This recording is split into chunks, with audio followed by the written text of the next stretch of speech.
Hello, everyone. Okay, my name is Thuwaiba. This semester, I had the privilege of leading the energy development team.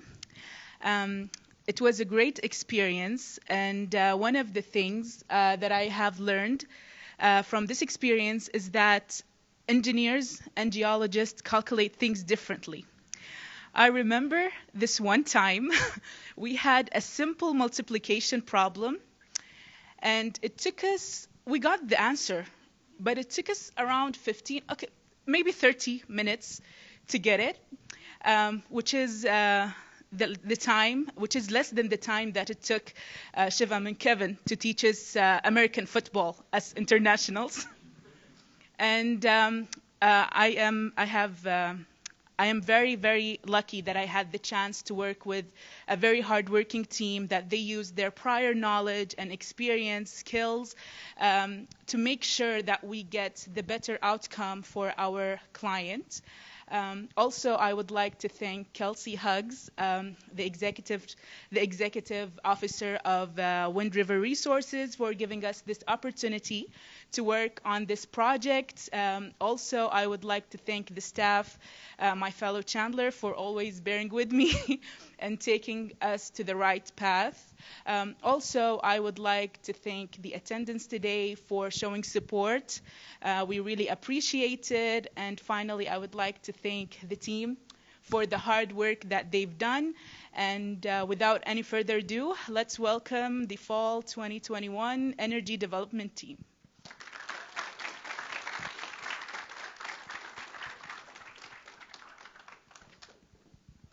Hello, everyone. We're energy development team working with WRR Wind River Resources, which is a solar construction company that was founded in 2020 by 3 energy geologists. Me, Wajdan Al-Jabri, petroleum geologist. I'm Shem Patel, a chemical engineering major. My name is Toby. I'm a petroleum engineering major. My name is Kevin Shepard, and I'm a petroleum engineering major. So through our semester worth of research, as well as interviews with executives within the oil and gas industry, as well as the solar industry, lawyers, landmen, and engineers, we have come to the conclusion that the primary market for Wind River Resources should be water flooding units, as this represents an initial target market of approximately $189 million within the state of Oklahoma. Oklahoma is currently ranked 6th in the nation in terms of solar potential. However, they are lagging behind other states as they are only 45th in the nation in terms of solar development. Solar currently accounts for only 0.08% of the total electricity generated within the state of Oklahoma. And as we can see on the chart to the left here, fossil fuels still account for over 60% of electricity generation in the state. So Oklahoma has historically been a large oil and gas producing state and is currently 4th in the nation as the largest oil producer in the country. And this presents opportunity as there is a lot of infrastructure associated with these oil and gas infrastructure, such as roads, well pads, substations, and transmission lines, which can be utilized by solar companies to be placed on these well pads. So in addition to that, investors within the oil and gas industry have been increasingly interested in moving towards ESG and sustainability. So solar projects such as this one can provide oil and gas opportunities with an opportunity to diversify as the country moves into the energy transition. So now, next, we will talk about how this is implicated in the state of Oklahoma.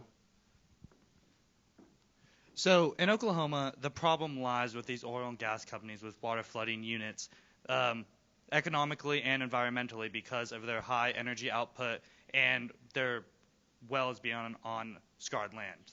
And economically, they're a problem because these units have a variety and a mixture of inactive and active wells. And these inactive wells are liabilities for these oil and gas companies because they're taking up space on these leases while at the same time not producing any revenue. And then also these active wells on these water flooding units are secondary recovery, which means that they have high operation costs because of the high energy uses.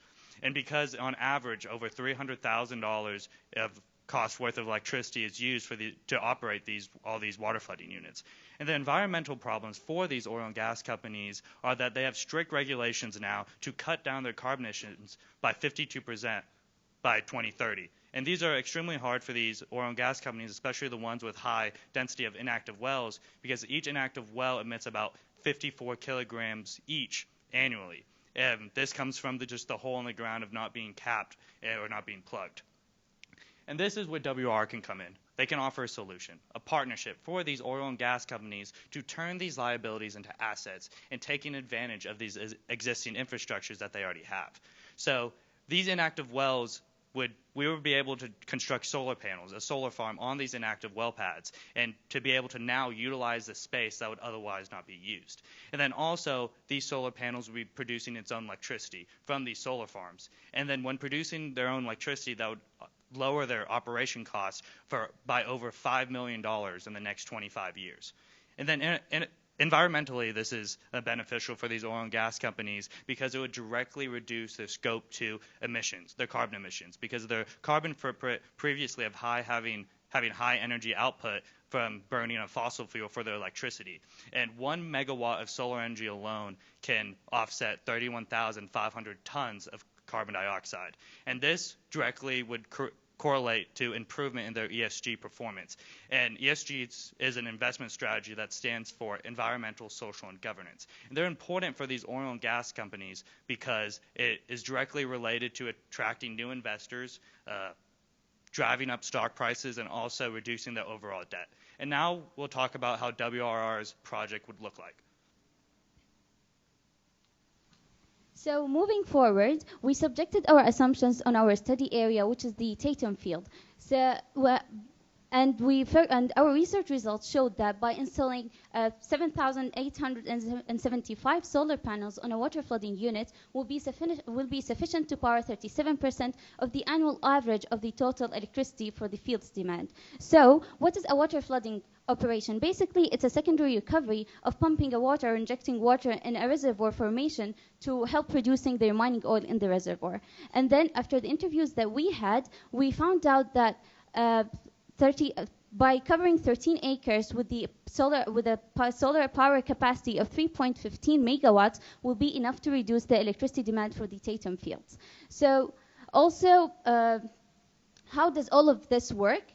Basically, the sunlight hits the solar panels, and then we generate the current. That current flows to an inverter, and then it gets converted to the most usable type of electricity. And then that electricity will flow to a meter, and then it will get distributed whether to the field or to and the excess electricity will get distributed to the utility company. However, if the generated electricity from the solar panels wasn't enough to power the field, then additional electricity is generated from the utility companies, and that exchange of electricity between the field and the utility companies happens by time of use net metering. That means that they sell the electricity with higher cost during the peak hours, and then they buy it with a lower cost during the off hours or the night hours, and that depends on the year and the season. And now I'll leave you with Kevin to discuss the market for WRR. So as previously stated, water flooding units should be the primary target for WRR in the state of Oklahoma, as these units represent a potential market opportunity of approximately $189 million within the state. So some of the reasons why water flooding units should be targeted is because they combine multiple primary leases into one unit, which means that they can house over 200 wells in one unit. And the oil and gas companies are actually the primary majority interest holders within these leases, which means that they can determine what type of infrastructure is being used to help extract oil and gas. And as we can see in the figure on the right here, there are over 1,000 total water flooding units in the nation. And Oklahoma actually has over 200 of these water flooding units, and that doesn't even account for units on tribal lands. And then Citation Oil and Gas actually has the most amount of these units within the state of Oklahoma at 29. And we had the privilege of speaking with Citation Oil and Gas's engineering manager, and he gave us some numbers which helped us build our financial and business models. And as we can see, water flooding units are very energy intensive, as they require on average between 3 and 7 megawatts of electricity, and they are being run 24 hours a day. So this adds up to a lot of electricity. And as previously stated, these solar projects can provide oil and gas companies with an opportunity to save approximately $5 million on their electricity bill over the useful life of a solar panel, which is approximately 25 years. And now we will talk more about the business model. So the profitability of partnership with oil and gas companies as well as the landowners creates a positive outcome for all of the parties involved. Having the landowners to sign an agreement of 20 to 25 years with the oil and gas company guarantees the landowners a revenue of $1,000 per acre. And then having the oil and gas company to sign a construction agreement with WRR will reduce the electricity demand, will reduce the electricity cost for the water flooding units on the field, which is currently 4 cents, and then also will guarantee WRR a $500 per panel. And then the oil and gas company can decide to sign an agreement with the utility companies for the electricity exchange, which again it will happen with net metering. For our case, we'll be selling it during the day hours by 3 cents, and then buying it by 2 cents. And also the average cost and the savings of the net metering depends on the utility companies that will be involved in the agreement. And now Toby will discuss the financial applications of the project. So we've shown how these projects can work. We've shown there's a massive market in Oklahoma and across the U.S. And now, is this project profitable? Our financial model tells us it is. We estimated that it's going to take $3.9 million to actually construct these projects, and the oil and gas company can earn 26% federal solar tax credits for the year 2022, which roughly amounts to over $1 million for the company of savings. And we also try to include earnings for WRR, roughly 30 cents for every kilowatt WRR installs. So for a particular base project, WRR can earn $945,000 in trying to install and commission this project. And a few financial metrics we looked at the break-even points, we see positive cash flow savings for this project at year 12, and the internal rate of return stands roughly around 10%. And our next slide will show our 5 years future plan for WRR. So together we came up with a 5-year plan for WRR in order to take full advantage of the market of water flood units that are across Oklahoma. So within the first year, we know solar panels are a large initial investment. So we came up with a pilot program that would construct 50% of the project in a water flooding unit. And then within the next 2 years, the data and analytics of the cost benefits of saving on operation costs for the electricity will be studied. Then after that 2 years of studying how these solar panels and how much is being saved, they would recontinue construction of 100%. And then after that pilot project is complete, then WR can start exploring more market opportunities across Oklahoma. And just for example, the Burbank field of Osage has over 1,200 water flooding wells alone in their county who have expressed the desire to get into the solar market. And then after exploring the opportunity in other markets, then WR can start recontinuing their construction and model these projects in 5 years later by their pilot project, and then they can start expanding and taking even more advantage of the market opportunity that Oklahoma provides.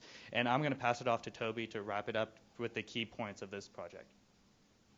So to recap what the energy team has been trying to say so far, there's a massive business opportunity for both WRR and oil and gas company across the U.S. and Oklahoma to partnership. Like I mentioned earlier in our financial modeling, WRR can earn 30 cents for every kilowatt hour it installs.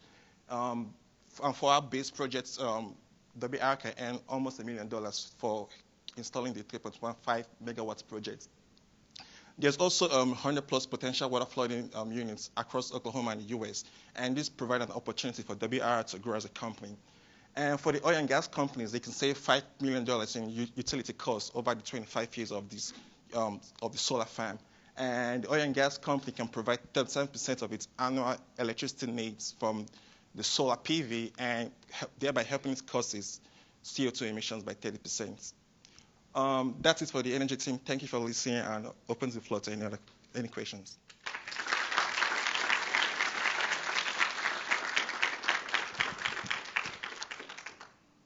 Yeah? Did you guys run the unit economics on a pad using flowback production to power for doing the water field as opposed to using solar? No, we did we didn't consider using the gas. So you mean instead of flaring the gas or something, using it to power the fuel? Yeah. So no, we did not consider that for our base case because for our base case it was just a oil producing field, so we didn't look into that. But a key point we saw from our financial modeling is like the unit cost for the solar farm is roughly 2.8 cents for every kilowatt compared to 4 cents the oil and gas company can get from the grid. So there's an advantage for the solar farm project. Another question?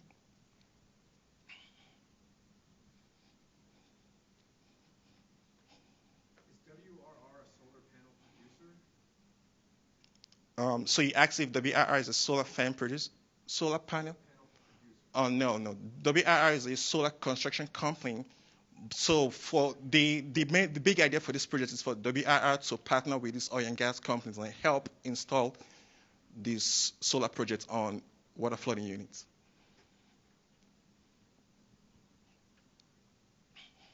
Yeah. What indications do you have that there are companies that have water flooding units that would be interested in something like this? So you asked what indicate we have to show that oil and gas company ready to partner with WRR. Kevin, you want to go? Well, we talked with Citation Oil and Gas's engineering manager, and he seemed very interested with the project if we could come up with a plan where it would be economically viable for the company. And that also includes, we also talked to Megan. We also had the privilege to talk with Mr.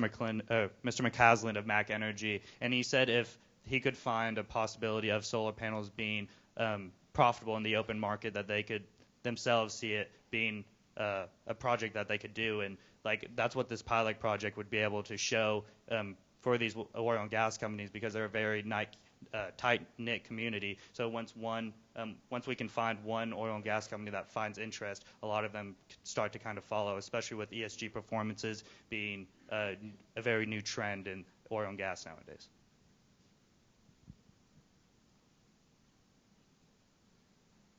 We have time for one more question.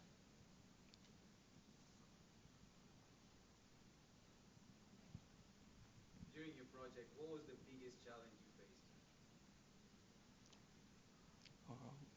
faced? I think the biggest challenges is that just with working with oil and gas, it has a lot of moving parts to it. So with our interviews that we had to have a wide variety of people with legal teams, landmen, executive, renewable energy, and just every tiny little aspect that you might not consider on like a big project like this, that we all had to take into consideration and what takes part in such what seems like a simple project but with a lot of moving parts, to bring all those little parts together and to make a project like this even viable.